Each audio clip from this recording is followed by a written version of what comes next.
जियानो जाथों गोजोननाय होबाय नोंथांमोननि चेनेलखौ आङो इन्डिपेन्डेन्टनि जानानै नैबेखौनो बुंनो सानदों आं सिङाव हाबनानै थासारिखौ नुदों माने फार्स्ट टाइम आं जेलाव बिदि फैफेराखैमोन आं ओरैबायदि नुदों माने ना दुखुनि मोदै सख'नो ना खुसिनि मोदै सख'नो जादों मोननै आङो जोबोद सिन्था खालामनानै आं धर्ज हमनानै थादों मोनसेया जाहैबाय बिसिनि जाबद जिबद कारादन्द जानाय आरो गथ' लायै लायै फिसायफोरखौ लोगो हमनो फैनाय 12 बोसोर 13 बोसोर 14 बोसोर गाहामसिम जानाय बिसोरखौ नुनानै आं दुखु मोनदों ओमफ्राय दिनै आरो माने रंजालि बैसागु बिदायनि असिलायै जिबायदि आंखौ बेयाव बिथांमोनहा लेंहरनानै अनार होदों बे फारसे आं रंजागोन आरो आं बिथांमोननि जानानै आं नैबेखौनो दा ओरैबायदि मोनसे फिल आंनि गोसोआव सानखांनाय फैदों जे आं बिथांमोननि जानानै आङो बाहेरायाव जोंनि साफ्रोमबो बा मोनफ्रोमबो अर्गेनाइजेसननि दैदेनगिरि बिथांमोनजों आं एसेब्लाबो शेयार खालामनानै बिथांमोननि गनायनि राहा एबा कौशला मा दा मा सोलिदों आं बेखौ बिथांमोननिफ्राय निस्सय मिथिनो नाजाग्रोगोन एबा बिथांमोनखौ आङो एप्रच खालामगोन जे बिथांमोननि गनायनि सायाव नोंथांमोननिफ्राय मा राहा लामा दङ बे आरो थारमाने आंखौ बुंदों बिथांमोनहा फंबायमोनहा जे जोंथ' दुखुआवनो दंखायो सार बा आदा दुखुनिखौ दाखनसै बैसागु स्टाइल बा मडार्न सं बिदिनो एसे सेंग्रा सिख्लाफोरनि ग्रोम ग्रोम माबाखौनो एसे खनदो होननानै खावलायनायलाय आङो मडार्न संखौनो खननाय जादों आरो दा बेखौ आङो एसे नोंथांमोननि सिगाङाव खननानै होनो सानदों लाइन मोननै मोनथामसो रायज्लायाहां खालामो मानोनो लाजिहां मिनिहां खालामो मानोनो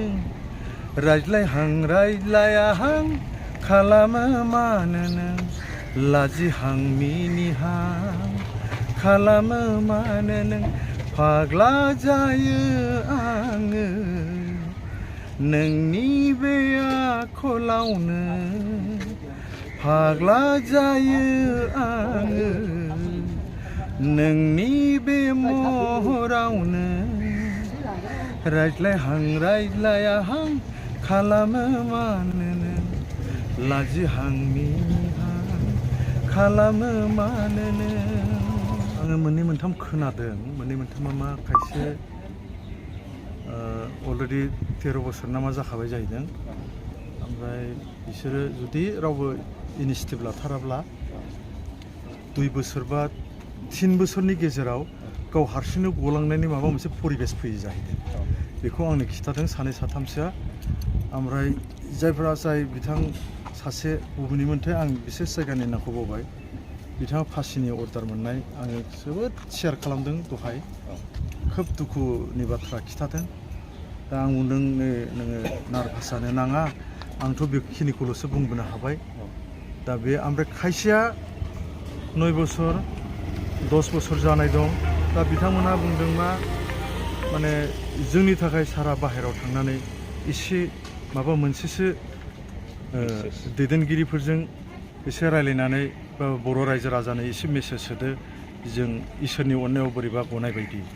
बेखौ खावलायदों आं होनदों जागोन आं इसोरनि अननायाव आंनि साइडनिफ्राय जा बुंनांगौ सोरजों एप्रच खालामनांगौ आं ट्राइ खालामगोन आं नाजागोन आं बे बाथ्राखौ बुंबोनाय जादों आरोखि लामायाथ' एखे थोंजों खालै ओरैबायदि थोंजों